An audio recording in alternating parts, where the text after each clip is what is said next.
أعوذ بالله من الشيطان الرجيم.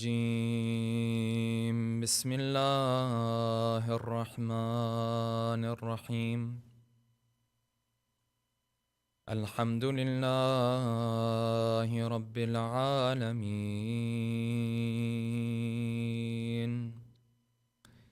والصلاة والسلام على سيدنا ونبينا وحبيب قلوبنا وشفيع ذنوبنا وطبيب نفوسنا أبي القاسم محمد. اللهم صل على محمد وآل محمد وعلى أهل بيته الطيبين الطاهرين، واللعنة الدائم على أعدائهم أجمعين. أما بعد، فقد قال الله الحكيم في محكم كتابه الكريم: أعوذ بالله من الشيطان الرجيم. فبشرناه بغلام حليم قال يا بني إني أرى في المنام أني أذبحك فانظر ماذا ترى. قال يا أبت افعل ما تؤمر ستجدني إن شاء الله من الصابرين. فلما أسلما وتله للجبين وناديناه أن يا إبراهيم قد صدقت الرؤيا إنا كذلك نجزي المحسنين. إن هذا لهو البلاء المبين وفديناه بذبح عظيم وتركنا عليه في الآخرين. سلام على إبراهيم. صدق الله العلي العظيم. صلوات اللهم صل على محمد وآل محمد وعجل. For the love of our beloved Prophet and his beloved progeny, please recite a second loud salawat. اللهم صل على محمد وآل محمد وعجل فرجهم. For the hastening in the return of our beloved 12th Imam, a third final loud salawat. اللهم صل على محمد وآل محمد وعجل فرجهم. Inshallah, tonight we'll continue with the story of Ibrahim alayhi salam as we come closer and closer to the more critical moments of his story. Yesterday we discussed how Ibrahim alayhi salam was tested with a very difficult test. And this test was the test of taking his family from the land of Palestine, from the land of Syria, and placing them in this area that today we know as the city of Mecca. This was not an easy test because at that time, the city of Mecca was not this populated city that we know of today. Rather, it was a deserted area, and it was a very hot area as it is today as well.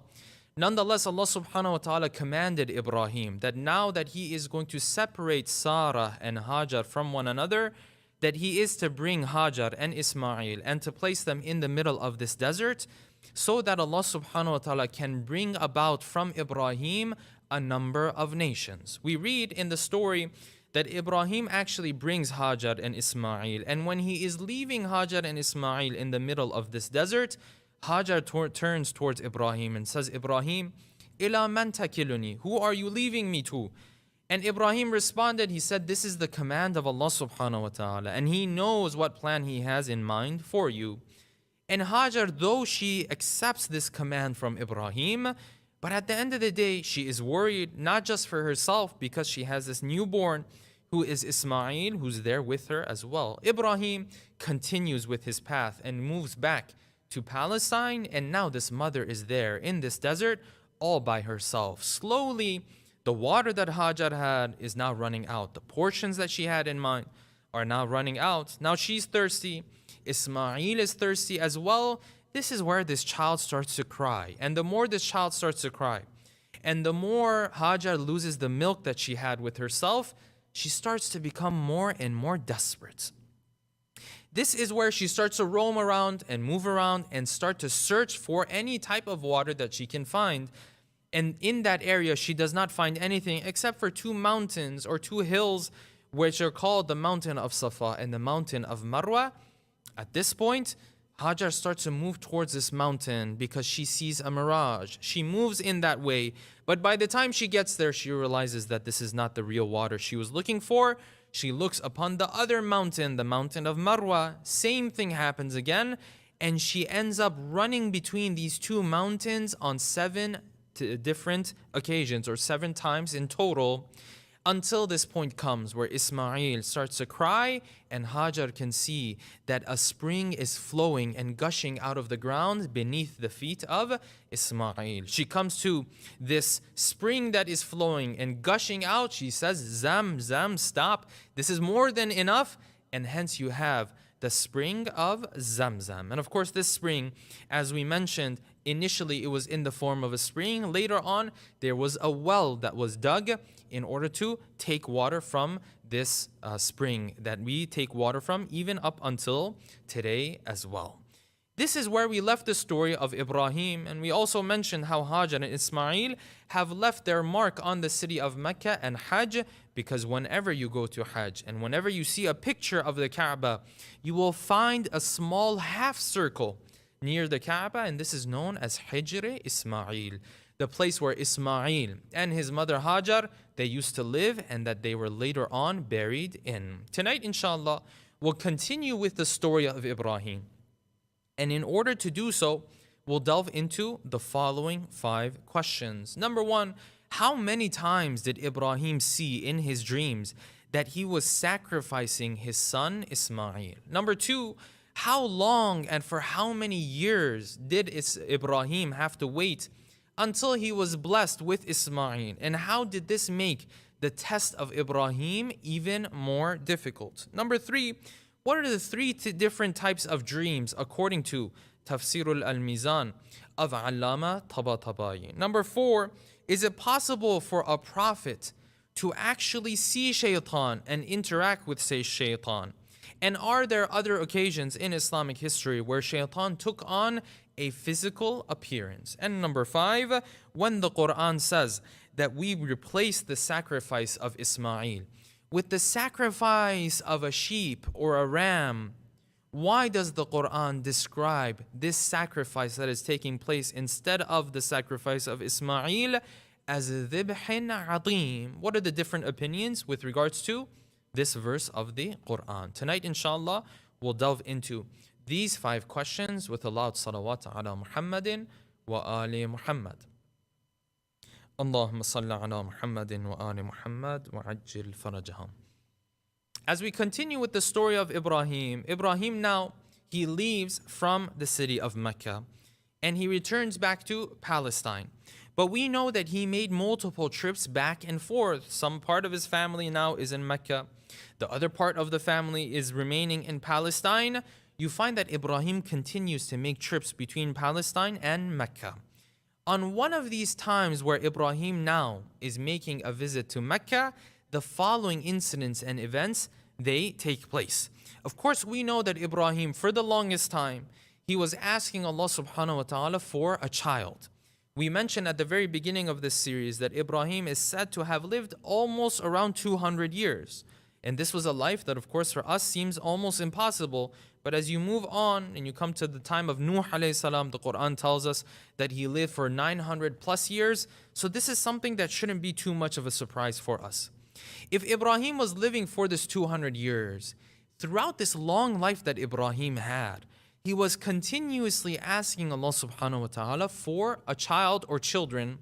This is where we read in Surah Al-Safat, Ibrahim was asking Allah subhanahu wa ta'ala, Ya Allah, Rabbi habli minas salihin. Give to me children, and give to me children that are going to be righteous children.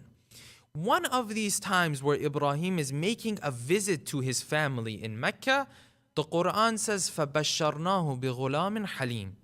We gave him the good news and the glad tiding that Ibrahim, you are now going to be giving a child, and this child of yours is going to be a young man. Ghulam refers to the age between an individual being a child and being a young man. Yes? So you can call it maybe in the teenage years, roughly. فَبَشَّرْنَاهُ بِغُلَامٍ حَلِيمٍ. We gave him the glad tiding and the good news that Ibrahim, you are going to be given a child. And this child will at least live until this age. And that is very important to the story. The Quran didn't say we're going to give you a child and this child is going to live forever. Why?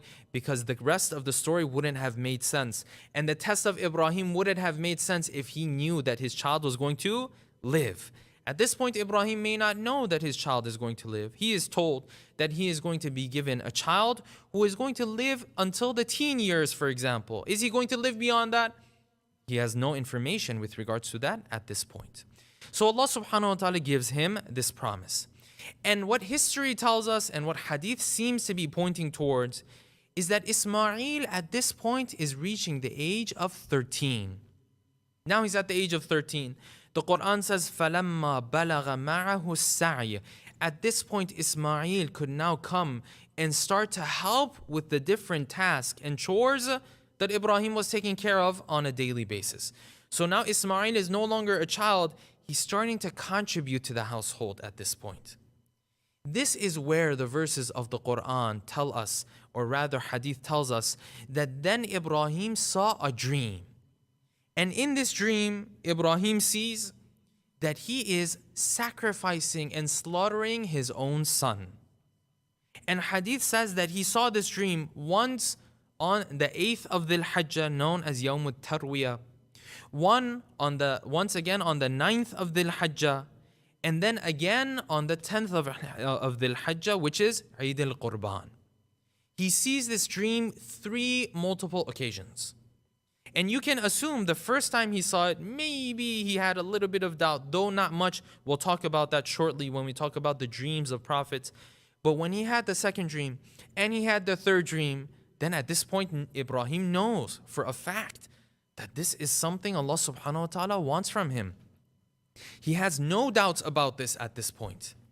So the Quran says, then Ibrahim came to communicate this to Ismail. You can imagine how difficult these moments are, where a father is going to come and tell his son, my son, this is what Allah subhanahu wa ta'ala wants.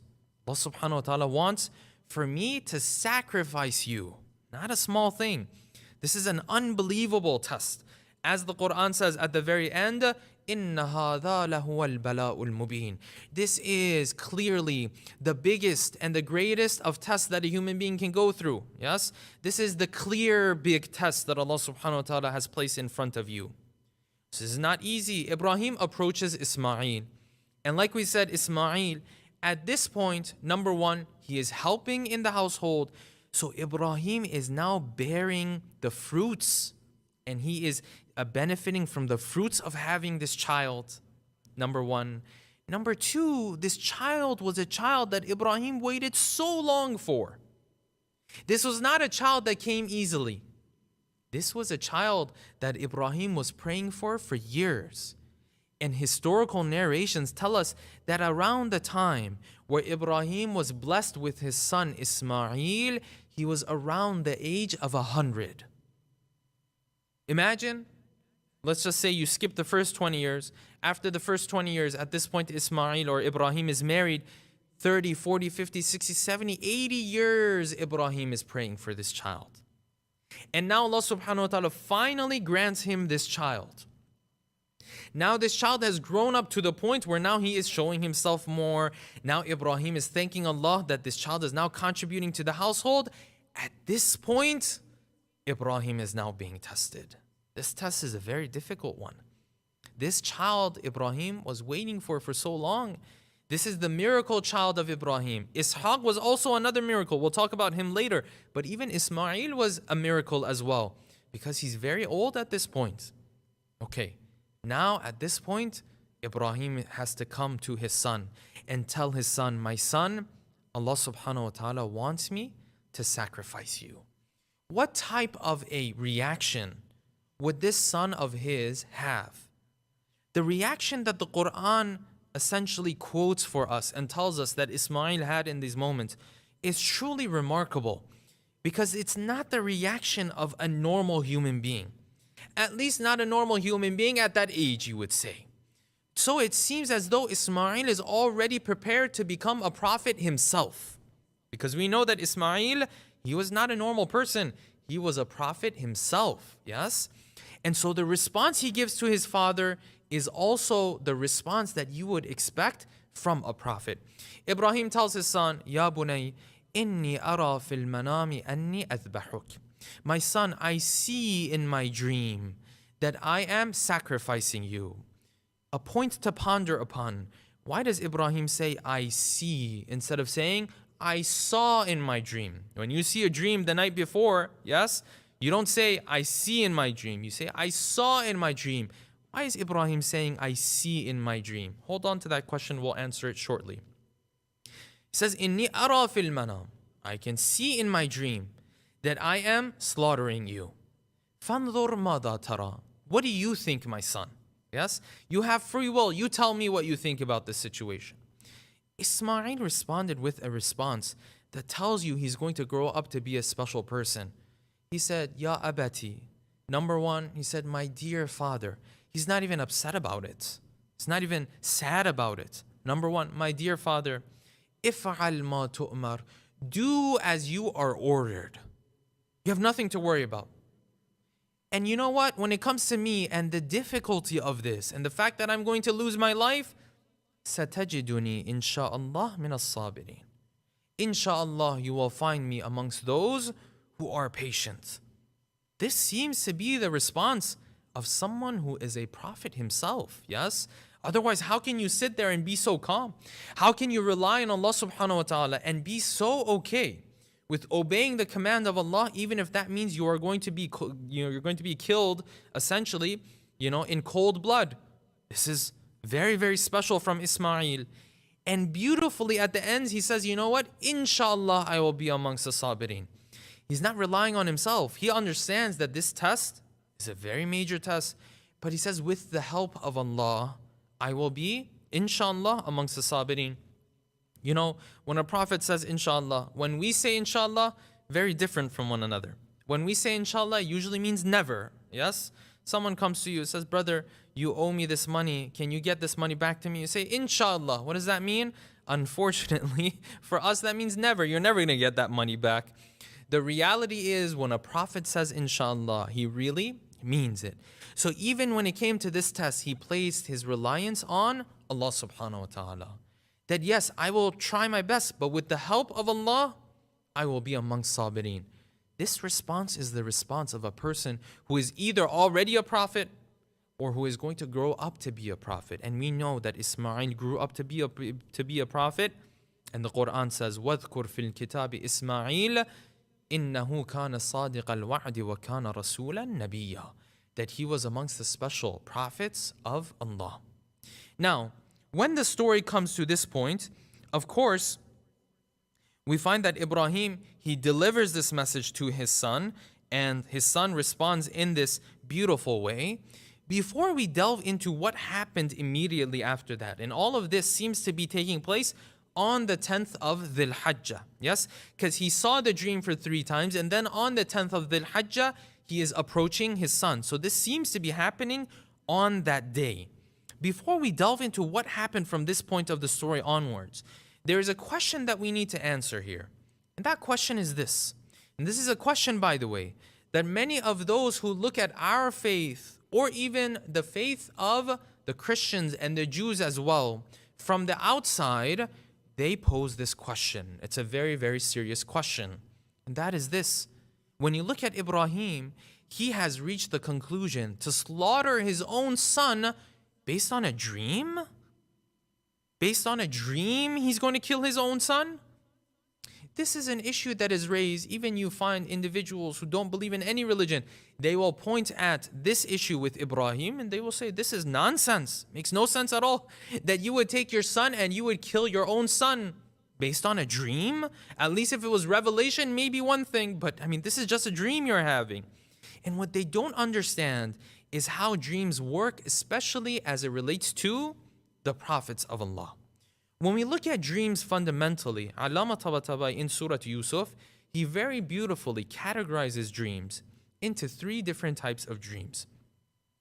There are those types of dreams that he titles and dubs the name, the dreams that are sariha. Sariha meaning direct. What does that mean? That means that I have a vision in my dream, and that vision, it practically plays out 100% in front of me. I don't need any interpretation in this regard. I see it playing out in front of me right now. This is the first type of dream. And naturally, you would have to be a very pure servant of Allah to see a dream of this type and of this sort. Then there is the second type of dreams. The second type of dreams are those dreams in which you see a reality, but it presents itself differently. So you see one thing, but it shows itself as a different thing. That's why you need someone to interpret it for you, or do ta'bir of this dream of yours for you. These dreams, Allama Tabatabai gives the name غير صريحة, indirect. Yes, the dream is saying one thing, but when you look at the apparent meaning or the surface of the dream, you see some weird things. But when they interpret it for you, then you understand, oh, this is the meaning of the dream. Then there's the third category of dreams. These dreams, they hold no value at all. The Quran in Surah Yusuf refers to these dreams as adghathu ahlamin. You eat too much iftar the night before. You go to sleep. You have these weird thoughts in mind, and all of a sudden you have a weird dream. Or for example, I'm thinking about a certain issue so much that in my dream that pops up. And many times when we have the same dream multiple times, it's less about Allah subhanahu wa ta'ala trying to send us a sign. It's more about the fact that we might be thinking about a particular issue very often. Though some dreams, they carry some meaning. That is a separate topic. For those who remember, we discussed this in depth on Muharram of 2 years ago, and so I won't go into that topic all over. Again, some dreams have value, some they don't have much value. The important point though to remember is that the first two categories that actually have value, when a prophet has a dream, usually it's one of those two categories. And forgive me, not usually, it is always one of those two categories. Meaning that there is no dream that a prophet sees that is meaningless. This is part of prophethood. When this individual becomes a prophet, he automatically knows that his dreams is one of the ways that Allah subhanahu wa ta'ala is going to be communicating with him. And the Quran speaks about other dreams in which the Prophet had, that the Prophet could see reality, and it was very clear to the Prophet that because he is a Prophet, whatever he sees in his dream is definitely going to take place. The Quran speaks about, for example, the idea that the Muslimin will enter into Mecca and they will conquer Mecca after they were kicked out of Mecca. The Quran says, Ya Rasulullah, you had a dream about this. لَتَدْخُلُنَّ الْمَسْجِدَ الْحَرَامِ. You will definitely enter into Masjidul Haram. And the Prophet had seen this. This is exactly what happened. Then the Prophet also, in the verses of the Quran says that you also saw a dream about monkeys jumping up and down on your mimbar. Ya Rasulullah, the meaning of this dream of yours is Bani Umayyah, who are going to be ruling and using your mimbar. So the dreams of the prophets, they always fall into one of those two categories. They are always full of meaning. And this is why when a prophet sees a dream, that's it for him. It's done. And one of the signs that these prophets see dreams in this way, brothers and sisters, is that their dreams are very, very clear. It is crystal clear. It's almost as if they are seeing something in real life. This is why Ibrahim, in that dream, he says, Inni ara fil manam. I see. It's almost as if he is witnessing it right there in that moment, because it's such a crystal clear dream to him that it's almost as if he is seeing it as he is speaking to his son. This is why hadith says that the Prophet used to have many dreams, and whenever he had a dream, this dream was as clear to him as the morning. Meaning that when you wake up in the morning, the weather is very clear, the air is very clear, yes? The hadith says this is how the dreams used to present themselves to the Prophet salawatullahi wasalamu alayhi. And because the special servants of Allah are so close to Allah, their dreams, you will find, normally are not the type of dreams that need full interpretation. Pay attention, because this point is a bit delicate. When the prophets of Allah see dreams, either their dream does not need any interpretation at all, meaning that it will play out exactly as the way they saw the dream, or there will be some changes in only some of the elements of the dream. But very seldom will you ever find that the whole dream, all of the elements of the dream are different. Where do you see this? Beautifully, you see this in the story of Yusuf alayhi salam. Here, Ibrahim, for example, the dream that he has, he's a prophet of God. He sees himself sacrificing his son. There's no interpretation that's needed. That's exactly what is going to play out in reality. Okay. Yusuf alayhi salam has a dream. In the dream of Yusuf that he has at the very beginning of his story, that he comes to his father and he speaks to him about, what did he see? He saw that the stars and the moons, they are doing sajda to him. They are prostrating to him. One element of the dream needs interpretation. The other element of the dream does not need any interpretation, yes? Yes, the stars, they were essentially represented by his brothers. That portion is interpretation. But the stars were doing sajda to him. رَأَيْتُهُمْ لِي سَاجِدِينَ. So you see, at least a portion of the dream is very direct. It is very clear to him. That's why the moment Yaqub heard it, he knew exactly what this dream is all about. But then you will find the dreams of others, you find all of the elements usually have to be interpreted. Where do we see this? The story of Yusuf alayhi salam. When the king sees the dream, yes, he sees the wheat, some of them eating the others, and the cows, some of them eating the others. What's happening here? There are multiple layers of interpretation that have to happen. This dream has gone through a number of filters. Everything in it has changed. Why? Because it's going through a person who is not a special servant of God. When a prophet sees a dream, either it is 100% the way it will play out, or some elements of it need some changing and interpretation. But when others see dreams, no, they see something completely different. It needs so much interpretation. The people who are in that, the prison with Yusuf alayhi salam, when they came to Yusuf, one of them said, you know what, I see that the birds come and they eat from my head. Yes, they eat the bread from my head. What was the meaning of this? So many different elements of this needed interpretation. And the meaning was that he would be dead. So different from what he saw. Yes? So the reality is, the more the spirituality of an individual comes down, the more this dream is going to become less clear for him. And therefore there is more need for interpretation. But all of this to say, number one, when Ibrahim saw this dream, he had no doubt in his mind that this is a command by Allah, because that's part of his prophethood. Number two, these are the special servants of God who see dreams, and their dreams have this much importance.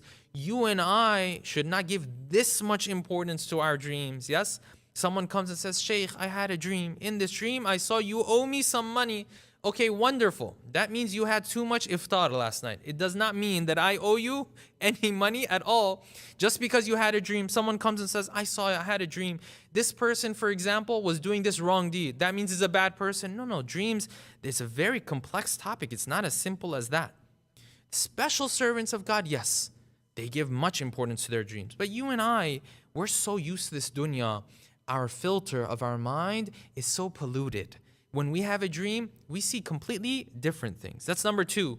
Number three, even the prophets, even those special servants of God, when Allah subhanahu wa ta'ala wanted to send revelation to them, important things, you find that hadith says only 1/70th of revelation to the prophets was sent to them through dreams.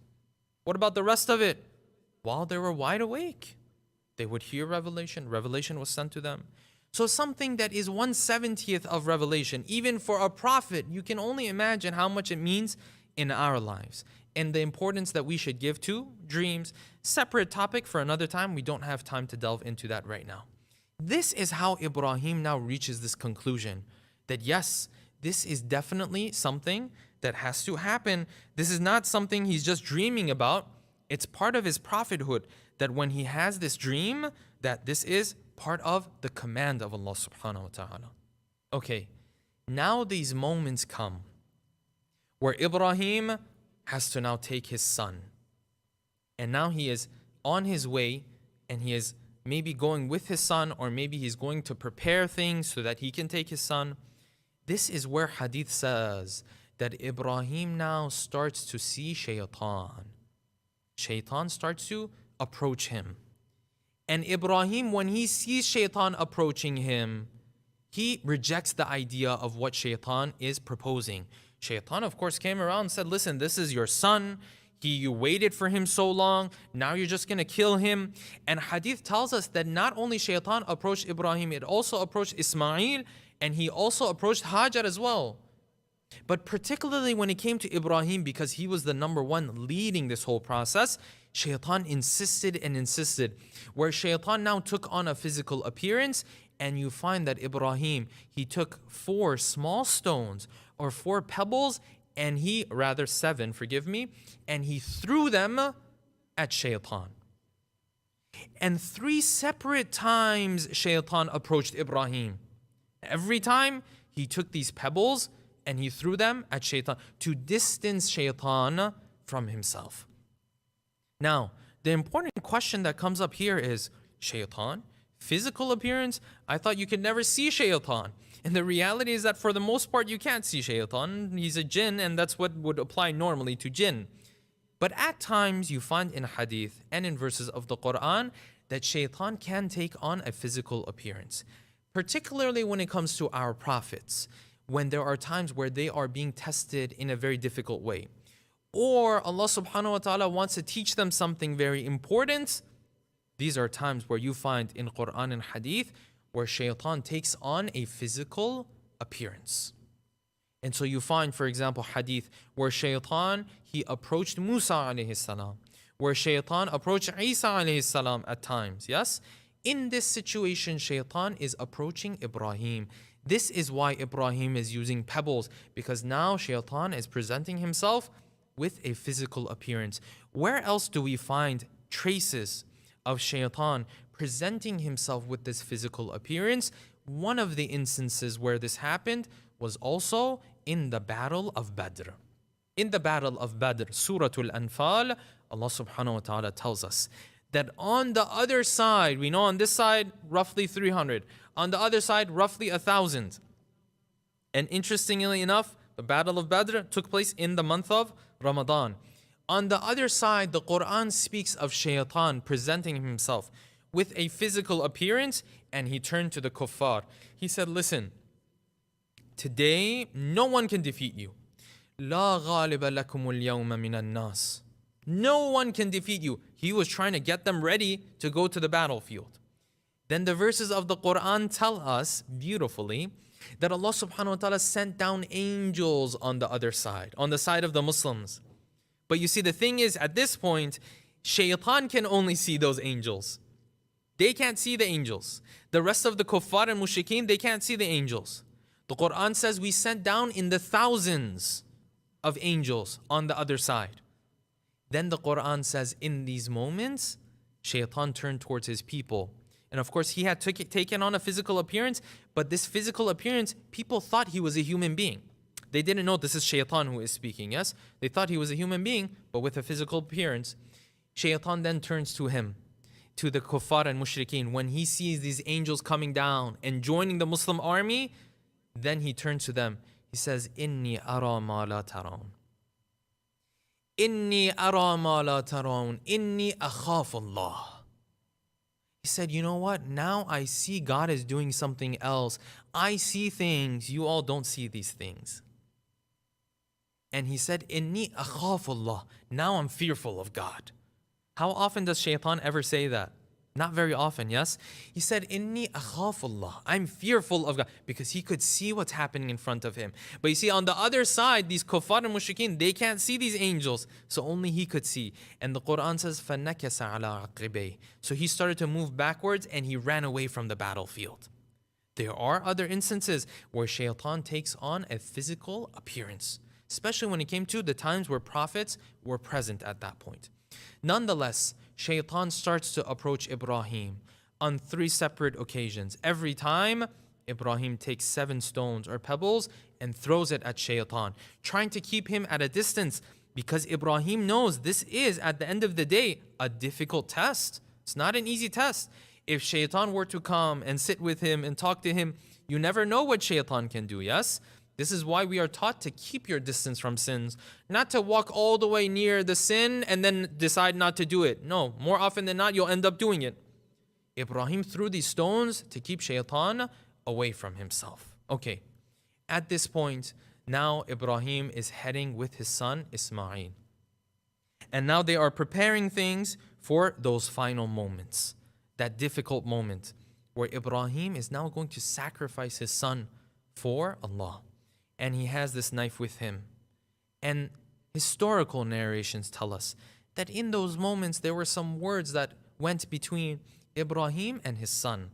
And you can imagine how difficult this test was for Ibrahim, because this was a son that he was waiting for so long. And this Ibrahim and this Ismail, they had a special connection with one another. The connection between the father and the child is also a very deep one. Separate topic for another time, but I'll just touch on this very quickly.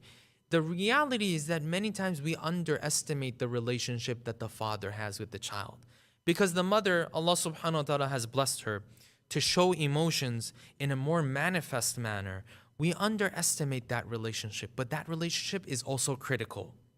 And this is why it's so important for our fathers to be present with their children, to spend time with their children. Your child, especially when he gets to the teen years, yearns and needs a relationship with you. If your child is deprived of a strong relationship with you as the father, they will pay the price, and your family will pay the price, unfortunately. This society that we live in is the greatest testimony to this, unfortunately. And there is so much research to talk about this. The relationship between Ibrahim and Ismail is so special. He's brought his son in these final moments. And history tells us that this conversation took place, but this conversation only led and added to the pain of Ibrahim. Ismail turns towards his father Ibrahim. My father, do me some favors. Number one, when you want to sacrifice me, make sure that you tie me in a very hard way, yes, in a very tight way, so that I can't move around so much. And I can't create any problems for when you are sacrificing me. Number two, make sure that this knife that you use is a sharp knife so that it gets the job done very quickly. Number three, take off my shirt now before there are bloodstains on it, because my mother would want to see this shirt of mine as well. And so these are words that only add to the pain of Ibrahim. And some historical narrations say at this point, Ibrahim and Ismail, they embrace one another and they hug one another and they cry in those final moments until the Quran says, and this dramatic verse of the Quran appears, فَلَمَّا أَسْلَمَا وَتَلَّهُ لِلْجَبِينِ. When that moment came where Ibrahim and Ismail, they finally fully submitted themselves to God. وَتَلَّهُ لِلْجَبِينِ. And Ibrahim took the head of his son and placed the head of his son on the dirt of the ground. That final moment has come. The narration says that Ibrahim took the knife. He started to go back and forth on the neck, but this knife will not cut, because Allah subhanahu wa ta'ala has told the knife to not cut anymore. وَنَادَيْنَاهُ أَنْ يَا إِبْرَاهِيمُ قَدْ صَدَّقْتَ الرُّؤْيَا. Ibrahim, you did exactly what you were supposed to do. Ibrahim, we're not going to take away your son today, but you passed the test with flying colors. Ibrahim, what a great servant you are. We're going to keep Ismail with you, But at the same time, you passed the test so beautifully. وَنَادَيْنَاهُ أَنْ يَا إِبْرَاهِيمُ قَدْ صَدَّقْتَ الرُّؤْيَا إِنَّا كَذَلِكَ نَجْزِي الْمُحْسِنِينَ. We are going to reward you so heavily because of this great test. إِنَّ هَذَا لَهُوَ الْبَلَاءُ الْمُبِينَ. Ibrahim, the test with your son in this particular context, this is the great test. This is the difficult test. Ibrahim, you passed this difficult test. Imagine how proud Allah is of Ibrahim, of passing this test. This is Khalilullah, yes? This is the close friend, the devout friend of Allah subhanahu wa ta'ala. The Quran says, we told Ibrahim, you don't have to worry about it anymore. And then we read in verses of the Quran, for example, or in hadith, that at this point, Jibreel brought a sheep or a ram. And the Quran says that instead of killing your son Ibrahim, because you passed the test, you can now slaughter this ram or the sheep instead of your son. وَفَدَيْنَاهُ بِذِبْحٍ عَظِيمٍ. Yes? In these moments where Ibrahim passed this test, hadith says that Jibreel started to say takbir.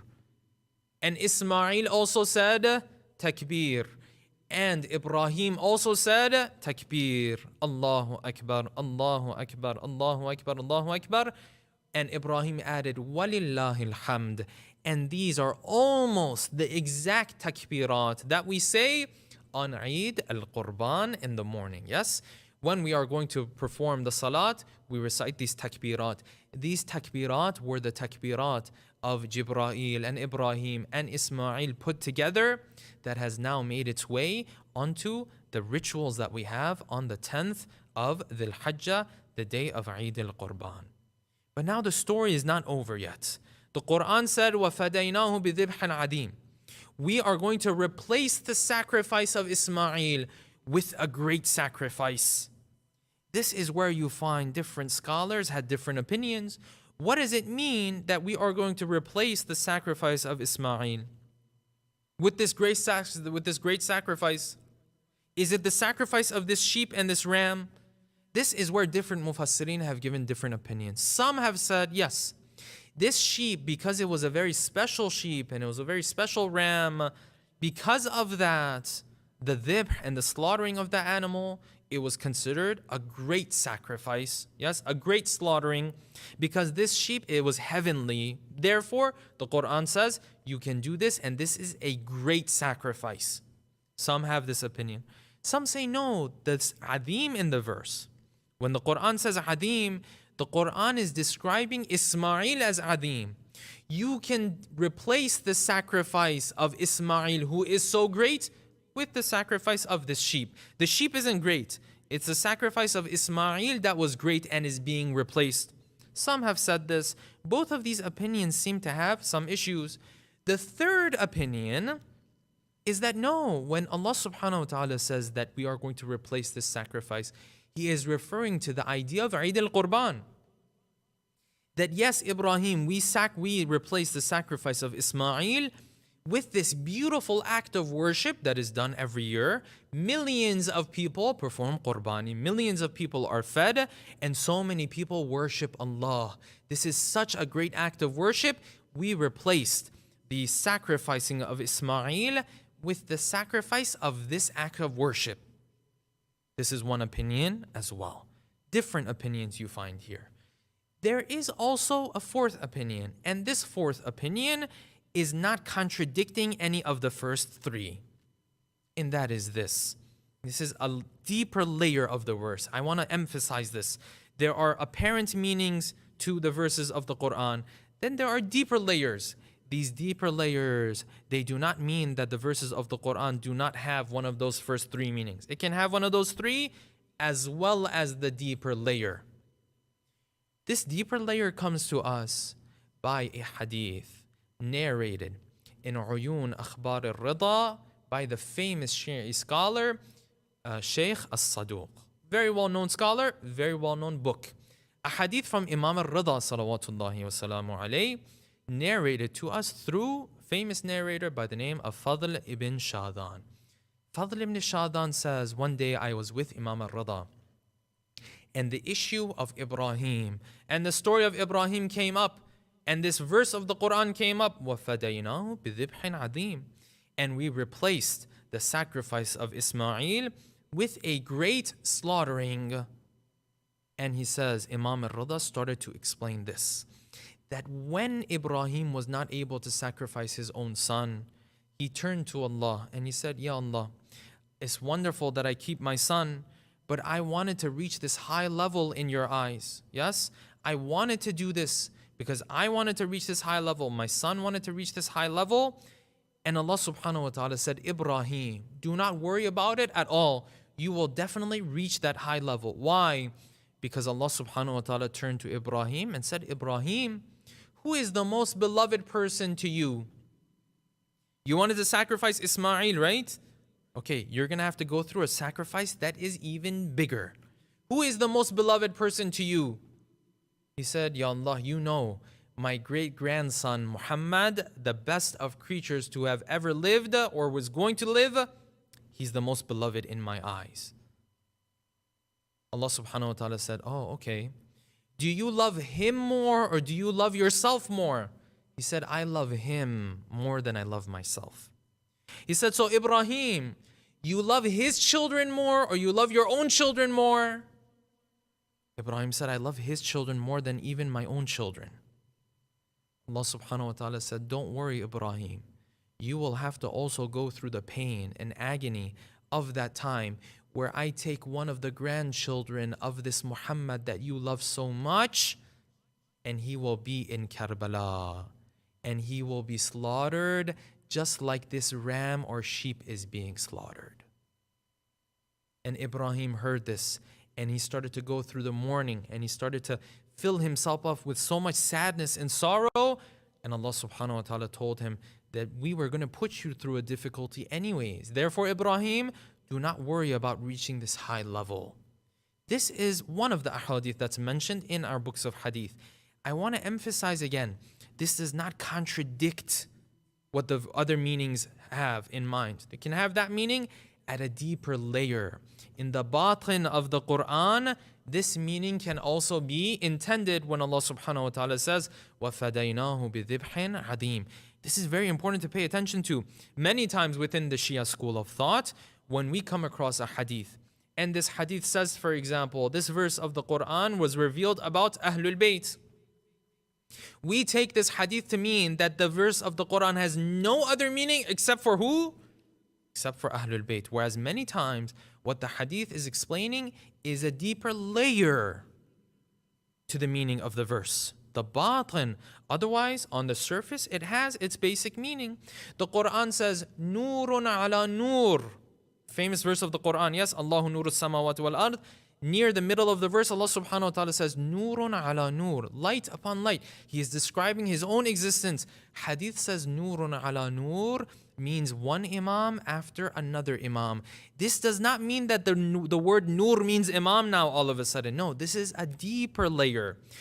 At the same time that nur means light on the basic level. At the deeper layer, here nur is representing who? Is representing the imam. When the Quran says, Ihdina as-sirata al-mustaqim, guide us to the right path. And hadith says, you know, the right path is the path of Ali ibn Abi Talib, or is Ali ibn Abi Talib himself rather. It's not saying that as-sirata al-mustaqim means Ali all of a sudden, literally. It's saying Ali is an example of what? As-sirata al-mustaqim. So the verse has its own meaning. At a deeper layer, the Ahlul Bayt are sharing with us the batin of the Quran at times. This is very important to understand. This is where the story of Ibrahim, when it comes to sacrificing his son, now starts to come to an end. At this point, all we are left with is the heritage that Ibrahim and the legacy that Ibrahim has left behind. Where does he leave this mark and this heritage and this legacy?